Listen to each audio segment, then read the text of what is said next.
mean, I saw her take on one of the biggest bullies in this industry that everybody feared. Ryan Reynolds is spiraling after Blake Lively's latest scandal exploded. And this time, it's way too huge to sweep under the rug. And I think it just shows the hypocrisy of Blake Lively. Blake shattered her woke image by proudly flaunting Balenciaga. Yes, that Balenciaga, still rotting in scandal after their disgusting child exploitation mess. Once again, Hollywood showed us it has no soul. It all started when Salma Hayek, at Variety's Power of Women luncheon, casually dropped a memory bomb about Blake taking on Hollywood's biggest bully. Yeah, she said, I watched her take on the biggest bully in the industry. The room froze. People gasped. Salma didn't name names, but come on. Who else but Harvey Weinstein? Yet Blake, this so-called fearless heroine, never said anything about Harvey publicly. Assuming that's Harvey Weinstein, I don't know who else it would be. And Blake's trusted publicist, funded by Weinstein himself. You literally cannot make this stuff up. Funny enough, you know, Blake Lively's publicist Leslie Sloan was sponsored. Her company was financially backed by Harvey Weinstein. While other actresses were dragged for speaking up, Blake was baking cookies for Ryan Reynolds and smiling for cameras. Over 100 women spoke out, but Blake stayed silent. And now Salma's spinning a tale of secret bravery, please. Frenchies, and then she said something really interesting. I am here to talk about Blake Lively. So much courage. I mean, I saw her take on one of the biggest bullies in this industry that everybody feared. And if you thought that was the height of hypocrisy, buckle up. At that same luncheon, a reporter asked Blake her go-to power outfit.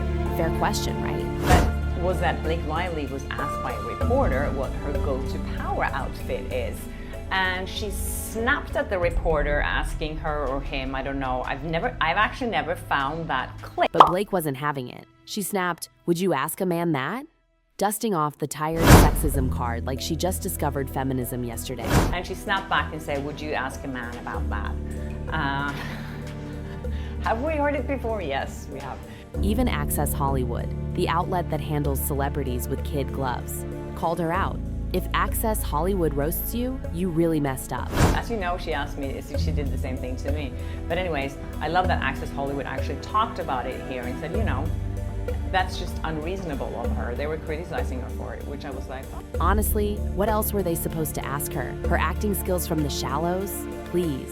Funny how celebrities keep complaining about reporters and their questions and that they don't like the question. Blake's entire brand is posing in designer dresses and posting perfect selfies, not powerhouse performances.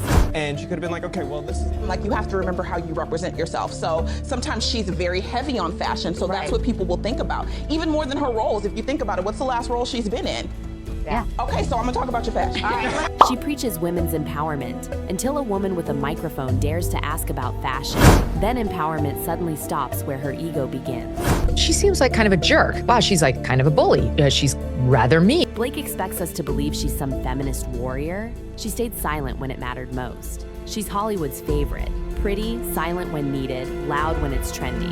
She seems like a bully. She was such a high-maintenance diva bully brat. Hollywood loves slapping a woke label on its prettiest, safest faces and selling them back to us as heroes. Scratch the surface, and it's just another privileged celeb who knows exactly when to speak and when to stay silent depending on what benefits her brand. Blake built her empire on a fake fairy tale, and now it's crashing down. In 2022, Balenciaga dives headfirst into scandal.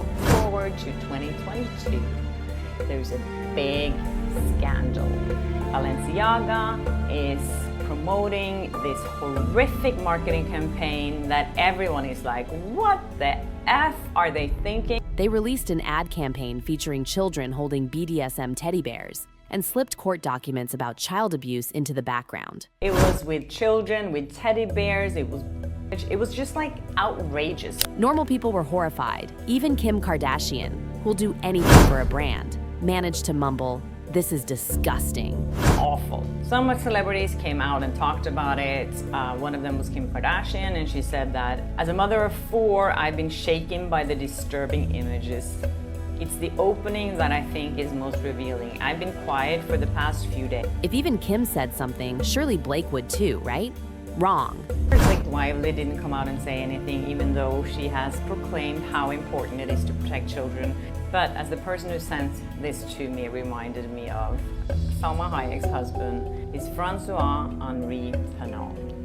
He is one of the richest men in the world. Blake stayed dead silent. No post, no story, not even a fake crying emoji. This event, Blake Lively was talking about children and the importance of protecting children against all these horrible things that can happen to children. And make no mistake, she knew.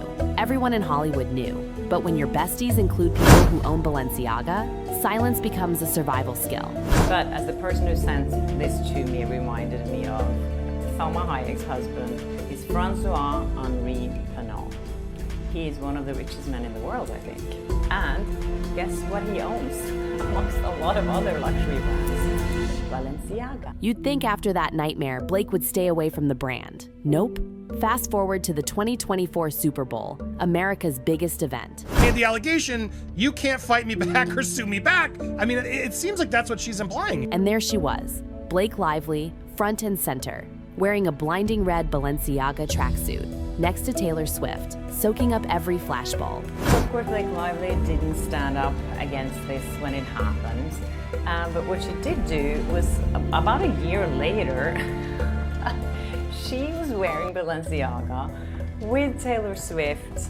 I think it was at the Super Bowl, actually. You can't even pretend it was an accident. That outfit screamed, "Look at me." It wasn't a thrift store find. It was a deliberate, hand-picked billboard for Balenciaga. Because when you're desperate for relevance, suddenly scandals don't seem so scandalous anymore. Showing off this tracksuit, this very red tracksuit that she knew she was going to get photographed in.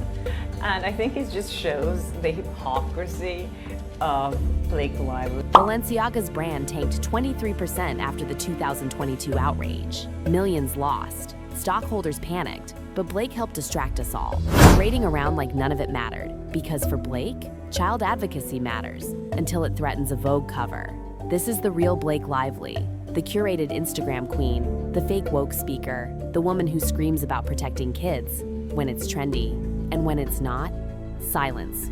Or worse, a red Balenciaga tracksuit. And it's not just Blake. Oh no. Let's talk about her bestie, Salma Hayek, too. And Blake Lively was got an award that was handed to her from Salma Hayek. Salma Hayek and Blake Lively have been friends for a long time. They were in the movie Savages together. Remember Salma, the one who cried on stage about protecting children? Fast forward to Balenciaga's mess. And what did Salma say?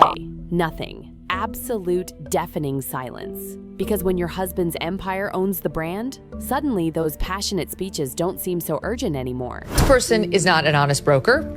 I believe her less than ever. I actually disbelieve her fully now. This is why Hollywood activism is such a joke. They scream when it's easy. They run when it gets risky. Blake Lively became the poster child for fake activism.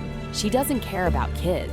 She cares about maintaining her carefully staged brand. The first to do this. It was Blake Lively, it was Ryan Reynolds, this was their strategy, and now they kind of want to put the genie back in the bottle, but guess what? The genie does not want to go back in the... It's about staying inside the elite circle, getting the invites, staying marketable, even if that means walking proudly in a blood-red Balenciaga outfit, while the rest of us remember exactly what that brand did. Because actions, or in Blake's case, the complete lack of action, speak louder than 1,000 polished Instagram posts. Talking about charity, Ryan Reynolds is at it again. He is trying to clean up his image with showing the world how much good he's doing. Meanwhile, while Blake was parading around pretending everything was fine, guess who tried to swoop in and fix the mess? Ryan Reynolds. Today he is showing off a t-shirt saying "Finish it," which I think would be a great t-shirt for what he and Blake Lively started. Hollywood's favorite wisecracking sidekick suddenly realized his wife's reputation was swirling the drain. And what was Ryan's brilliant plan? A charity t-shirt campaign. Because nothing screams, "We take child exploitation seriously," like printing a few catchy slogans on cotton. I don't think it's a good idea for Ryan Reynolds to put his face or name on anything right now. I don't think this is going to help any cancer research in Canada. Anyways, I was just looking at the photos of him. He looks a little forced smile, I think. Ryan posted a picture in his t-shirt with a smile so painfully forced it looked like a hostage situation. The public wasn't buying it. They dragged him. She was going to get photographed in. And I think it just shows the hypocrisy of Blake Lively and other celebrities that are pretending to do so much good in the world. And what did Ryan do? He shut down the comments. Because nothing says accountability like silencing your own audience. Yeah, he got 10 comments on this post. I can see, and they're all like really good and hearts and celebration, and he's amazing, blah, blah, blah. So those are his 10 friends, I'm assuming. He let exactly 10 sanitized rainbow emoji comments slip through before slamming the door. Meanwhile, thousands of fans were asking real questions. Why was Blake flaunting Balenciaga? Why were they pretending to care now? Ryan didn't answer. He just filtered the comments and kept it positive, because when your brand is sinking, the last thing you want is reality creeping in. Honestly, this is Ryan's whole strategy now. Distract, distract, distract. Ryan Reynolds, by all accounts, seems like a great guy. He is acting. By all accounts, he is a total pain in the... Post another aviation gin ad. Crack a few soccer jokes. Pretend everything's fine. While Blake's scandals keep getting louder, and their fans keep getting angrier. It's like trying to fix a sinking ship with duct tape and dad jokes. Cute for a while, Ryan, but eventually even the duct tape gives out. Ryan Reynolds, by all accounts, seems like a great guy. He is acting. By all accounts, he is a total pain in the... Meanwhile, as Hollywood pretends everything is fine, real ones like Viola Davis accidentally show the cracks. During a political movie press junket, a reporter dared ask about Disney's diversity investigation. Boom, publicists stormed the room. No political questions, video feed cut, reporter kicked out, because Hollywood screams about free speech until someone actually exercises it. Same script. Preach loudly when it's easy, panic when it's real. Exactly like Blake and Ryan. A woman who is using toxic feminism to get what she wants. Now we're watching the slow, painful collapse of Hollywood's so-called perfect couple. Blake Lively, once the queen of charming relatability, is now the face of fake activism. She was loud when it was easy, silent when it mattered. She seems like kind of a jerk. Wow, she's like kind of a bully. She's rather mean. And Ryan Reynolds, Mr. Smirk and Wink himself, he's flailing harder than ever. No gin ad, no charity tea, no soccer joke can hide the cracks anymore. The sparkle is gone. The perfect couple act is crumbling, and no filtered Instagram post can glue it back together. They were Hollywood's golden illusion. Now, just another cautionary tale, and it gets even worse. Salma Hayek's truth bomb, casually mentioning that Blake once took on a bully, cracked the facade wide open. Because when you shine a light on Blake's supposed bravery, it evaporates. Blake wasn't brave, she was silent. And Ryan? He didn't fight for truth either. He fought to protect his brand. Hollywood isn't built on truth, it's built on image. And Blake and Ryan were once the golden children of that lie. Now, they're just another reminder that when you peel back the shine, there's nothing underneath. They didn't care about justice. They didn't care about protecting kids. They didn't even care about the truth. They cared about themselves, keeping the brand alive, keeping the money flowing, keeping the lights on, all the buzzwords, accountability, advocacy, free press, great for award shows, perfect for interviews. But when the cameras stopped flashing, when the real world came knocking, silence, excuses, fake smiles. If keeping the brand alive meant wearing Balenciaga, closing Instagram comments, pretending everything was fine, they were all in. Because at the end of the day, Blake and Ryan aren't heroes. They're just another Hollywood fairy tale gone rotten. And the saddest part? They probably still think we're buying it.